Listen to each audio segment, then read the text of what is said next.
네, 제가 어제 준비했던 칼럼을 오늘 하겠습니다. 고성구 칼럼, 우리는 왜 싸워야 하는가.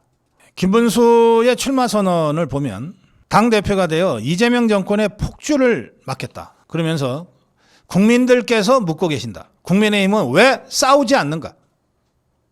왜 싸우지 않는가? 그래서 김문수의 출마 선언은 투쟁하겠다. 이렇게 한마디로 요약됩니다. 부산의 장석관님이 저한테 보낸 편지가 있습니다. 대한민국의 법치주의가 무너지고 있습니다.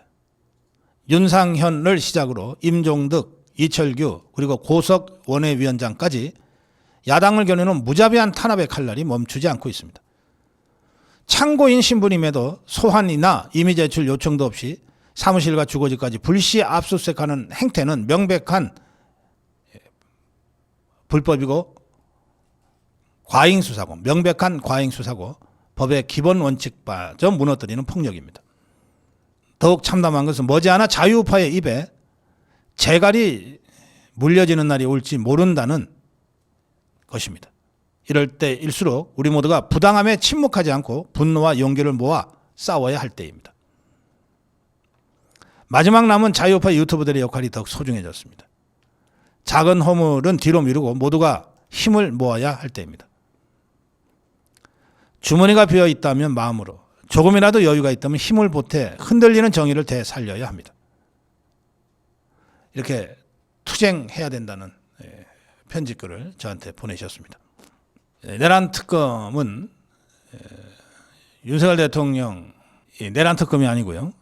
김건희 특검입니다. 이번에는 김건희 특검은 윤석열 대통령을 29일, 김건희 여사를 8월 6일 나오라고 소환 통보했습니다. 이 새 특검이 번갈아 가면서 윤석열 대통령, 김건희 여사 죽이기에 나선 겁니다. 자, 이런 상황에서 투쟁만이 살 길이다. 이런 취지로 윤석열 대통령의 입장문이 나왔습니다. 자, 윤석열 대통령의 입장문입니다. 존경하는 국민 여러분, 저는 평생 몸담은 검찰을 떠나 정치에 투신하고 대통령 선거에 출마할 때부터 제 스스로 형극의 길로 들어섰음을 알고 있었습니다. 그럼에도 대한민국의 현실을 그대로 두고 볼 수 없어 그 길을 거부하지 않았습니다. 제가 비상계엄을 선포한 이유도 대한민국의 자유민주주의와 헌정 질서가 절체절명의 위기 상황이라고 판단했기 때문입니다. 그리고 왜 비상계엄을 결단할 수밖에 없었는지 지난 탄핵 심판 과정에서 국민 여러분께 최선을 다해 설명을 드렸습니다. 말도 안 되는 정치적 탄압은 저 하나로 족합니다. 상급자의 정당한 명령에 따랐던 많은 군인들과 공직자들이 특검과 법정에 불려나와 고초를 겪고 있습니다. 저에 대한 정치적 탄압을 넘어서 죄 없는 사람들까지 고통을 받고 있습니다. 한평생 국가와 국민을 위해 헌신한 이들의 명예를 더럽히고 그들의 삶을 훼손하는 부당한 탄압을 즉각 중단하기를 바랍니다. 저는 앞으로의 형사법정에서 비상계엄의 진실을 밝히기 위해 최선을 다할 것입니다. 이미 최고 권력을 가진 대통령이 정권을 찬탈하기 위해 내란을 일으켰다는 주장이 얼마나 터무니없는 것인지 입증하고 실무장도 하지 않은 최소한의 병력이 무엇을 의미하는지 분명히 밝혀낼 것입니다. 무엇보다 군인과 공직자들에게 씌워진 내란 혐의가 완전히 부당한 것임을 반드시 증명하겠습니다. 저의 판단이 옳았는지 비상계엄이 올바른 결단이었는지는 결국 역사가 심판할 몫이라 믿습니다. 저는 지금 참으로 괴롭고 안타까운 심정으로 하루하루를 보내고 있습니다. 제가 겪는 일신의 고초 때문이 아닙니다. 제 한 몸이야 어찌 되어도 상관이 없습니다. 하지만 제가 우려했던 일들이 하나하나 현실이 되어가는 모습을 보면서 나라와 국민의 미래가 진심으로 걱정됩니다. 그럼에도 저는 대한민국을 믿고 국민 여러분을 믿습니다. 국민 여러분께서 주권자로서 대한민국의 자유민주주의를 지켜주시리라 굳게 믿습니다. 저는 끝까지 국민 여러분과 함께 하겠습니다. 7월 21일자 윤석열 대통령의 입장문입니다. 제가 오늘 오프닝하면서 김영현 장관의 법정 투쟁의 모습을 제가 전해드렸습니다. 윤석열 대통령의 옥중 투쟁의 그 처절하고 절절한 심정이 조금 전 윤석열 대통령의 입장문에서 잘 드러났다고 생각합니다. 김문수도 당대표 출마 선언을 하면서 국민들이 왜 국민의힘이 싸우지 않느냐라고 묻고 있다고 얘기했습니다. 지금 우리 자유파의 운명은, 그리고 더 나아가 대한민국의 운명은 투쟁하느냐 굴복하느냐, 우리 자유파의 선택에 달려 있습니다.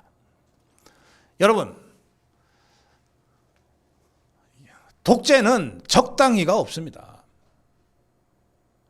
수천 년 인류 역사 동서고금에 수많은 독재자들이 나타났는데, 이 자들이 독재하다가 나 이 정도 독재했으니까 이제 적당히 하고 이제 물러나야지, 나 이만큼 독재했으니까 이제 민주화 시켜줘야지, 이렇게 독재가 스스로 자신을 마감한 적은 단 한 번도 없습니다. 독재는 투쟁만이 극복할 수 있는 겁니다. 싸우지 않으면 독재는 영원히 갑니다. 공산당은 공산혁명을 성공한 다음에 집단수용소를 만들어요. 혁명하는 과정에서 만드는 게 아닙니다. 스탈린이 그랬고 모택동이 그랬고 김일성이가 그랬습니다. 공산혁명을 일으켜서 정권을 잡은 다음에 전국을 교도소화하고 집단수용소를 만들어서 수십만 명, 수백만 명, 수천만 명을 감옥에 가두고 죽입니다.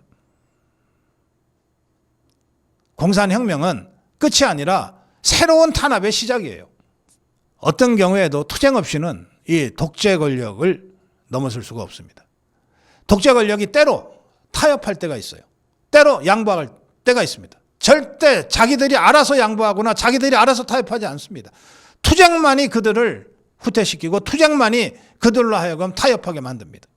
1909년 안중근 의사가 이토 히로부미를 총격했을 때, 1919년 유관순 여사가 만세를 부르다 감옥에 가서 감옥 안에서도 끝없이 만세를 부르다가 결국 맞아 죽었을 때, 그리고 윤병길 의사가 1930년대에 상해 홍구공원에서 시라카와 일본군 대장을 폭탄으로 척살했을 때, 그때 이 안중근 의사가, 유관순 열사가, 그리고 윤봉길 의사가 그것으로 대한이 독립되고 해방될 거라고 생각하고 했겠어요?